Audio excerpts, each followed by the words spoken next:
ഈശോ മിശിഹായ്ക്ക് സ്തുതിയായിരിക്കട്ടെ. നമുക്കെല്ലാവർക്കും ഒത്തിരിയേറെ പരിചയമുള്ള വിശുദ്ധനാണ് ഫാദർ ഡാമിയൻ. മൊളോക്കോ ദ്വീപിലെ കുഷ്ഠരോഗികളെ സ്നേഹിക്കുകയും ശുശ്രൂഷിക്കുകയും ചെയ്ത വിശുദ്ധനായിരുന്നു ഫാദർ ഡാമിയൻ. ചെറുപ്പകാലത്ത് ഫാദർ ഡാമിയന്റെ രണ്ട് പ്രധാനപ്പെട്ട സുഹൃത്തുക്കൾ ഒരു കൊല്ലപ്പണിക്കാരനും ഒരു കുഴിവെട്ടുകാരനുമായിരുന്നു. കുഴിവെട്ടുകാരൻ എന്ന് പറഞ്ഞാൽ മരിച്ച വ്യക്തിയെ അടക്കാൻ വേണ്ടി സഹായിക്കുന്ന ആളാണ്. ഒഴിവ് കിട്ടുമ്പോഴെല്ലാം ഫാദർ ഡാമിയൻ കുഴിവെട്ടുകാരന്റെ കൂടെ നടന്ന് കുഴിവെട്ടിൽ സഹായിക്കും, കൊല്ലപ്പണിക്കാരന്റെ കൂടെ നടന്ന് കൊല്ലപ്പണിയിൽ സഹായിക്കും. കാണുന്നവർക്കെല്ലാം അത്ഭുതമായിരുന്നു. എന്തുകൊണ്ടാണ് ഈ ചെറുപ്പക്കാരൻ ഈ കുഴിവെട്ടുകാരന്റെയും കൊല്ലപ്പണിക്കാരന്റെയും കൂടെ നടക്കുന്നത് എന്നോർത്ത് ജനം അത്ഭുതപ്പെടുമായിരുന്നു. യഥാർത്ഥത്തിൽ ഫാദർ ഡാമിയനെ ദൈവം ഒരുക്കുകയായിരുന്നു. ഡാമിയന്റെ ചരിത്രം വായിക്കുമ്പോൾ നമുക്ക് മനസ്സിലാക്കാൻ സാധിക്കും, മൊളോക്കോ ദ്വീപിലേക്ക് ചെന്ന് 300-ലധികം വീടുകളാണ് കുഷ്ഠരോഗികൾക്ക് വേണ്ടി ഫാദർ ഡാമിയൻ പണിതത്. 2000-ലധികം കുഷ്ഠരോഗികളെയാണ് മരണശേഷം അദ്ദേഹം അടക്കിയത്. ദൈവത്തിന്റെ പദ്ധതികൾ മനുഷ്യന് മനസ്സിലാക്കാൻ സാധിക്കുന്നതിലും അപ്പുറത്താണ്. ആ പദ്ധതികൾ തിരിച്ചറിയാൻ വേണ്ടി നമ്മൾ കാത്തിരിക്കണം. ഇന്നത്തെ സുവിശേഷത്തിൽ ദൈവത്തിന്റെ സമയത്തിന് വേണ്ടി കാത്തിരുന്ന 2 വ്യക്തികളെയാണ് നമ്മൾ പരിചയപ്പെടുന്നത്.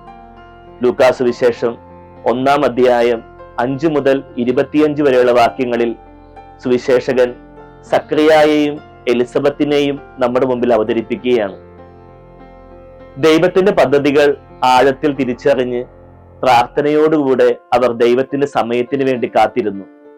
തൽഫലമായി ദൈവപുത്രൻ ഈ ഭൂമിയിൽ ജനിക്കുമ്പോൾ അവന് വഴിയൊരുക്കാൻ വേണ്ടിയുള്ള സ്നാപക യോഹന്നാനെ ഇവരിൽ നിന്നാണ് ദൈവം ഉയർത്തിയത്.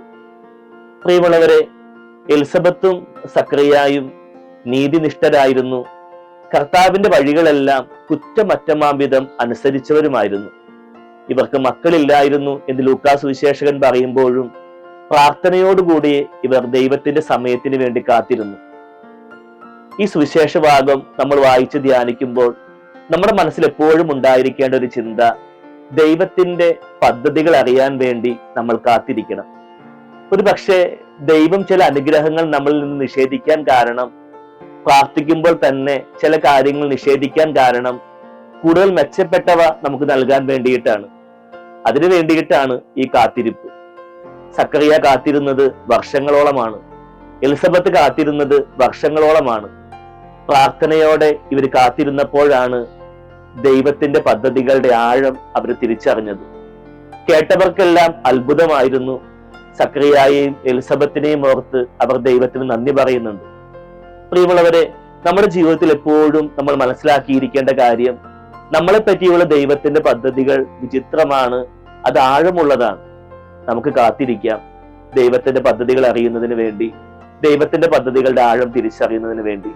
ദൈവം നമ്മളെ സമൃദ്ധമായിട്ട് അനുഗ്രഹിക്കട്ടെ. ആമേൻ.